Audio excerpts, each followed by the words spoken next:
યોજાયો। માંડવી તાલુકાના ભોજાઈ ગામની સીમમાં આવેલ આશાબા પીરનો વાર્ષિક ઉત્સવ ઉજવવામાં આવ્યો હતો, જેમાં ભોજાઈ તેમજ આસપાસના ગામના લોકો અને આશાબા પીરની દરગાહ પ્રત્યે શ્રદ્ધા, વિશ્વાસ અને માનવાવાળા શ્રદ્ધાળુઓ મોટી સંખ્યામાં પોતાનું માથું ટેકવ્યું હતું અને આશાબા પીરના વાર્ષિક ઉત્સવમાં જોડાયા હતા અને દિવસભર એક મેળા જેવો માહોલ જોવા મળ્યો હતો અને રાત્રે નામાંકિત કલાકારો પુનસી ગઢવી, હરિભાઈ ગઢવી, જીવણ ગઢવી અને મુબારક ગજણ અને કવિ શ્યામ ગઢવી દ્વારા લોક સાહિત્ય, ભજન, ગઝલ અને ફાંકીની જોરદાર રમઝટ બોલાવી હતી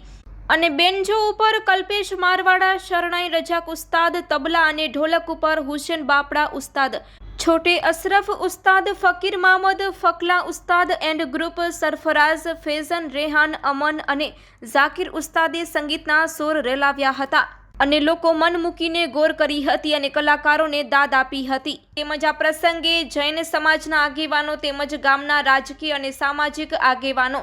અશોકભાઈ મૂલચંદ, ઉત્તમભાઈ, ધીરજભાઈ, વસંતભાઈ, જીતેશભાઈ, શાયાભાઈ તેમજ કાંતિભાઈ, બુધિયાભાઈ, નારાયણભાઈ, ગેગુભાઈ, પ્રતિકભાઈ, બાવાજી, ગિરીશભાઈ જાડેજા, હાજી મામદ, રજાકભાઈ, કાશમભાઈ તેમજ ચનુભાઈ સંઘાર વગેરે ખાસ ઉપસ્થિત રહ્યા હતા। તેમજ હિન્દુ મુસ્લિમ સમાજના અને આશાબા પીરને માનવાવાળા 18 વર્ણના અને ભોજાઈ ગામના તમામ સમાજના લોકો આગેવાનો ખાસ હાજર રહીને આયોજનને સફળ બનાવ્યું હતું।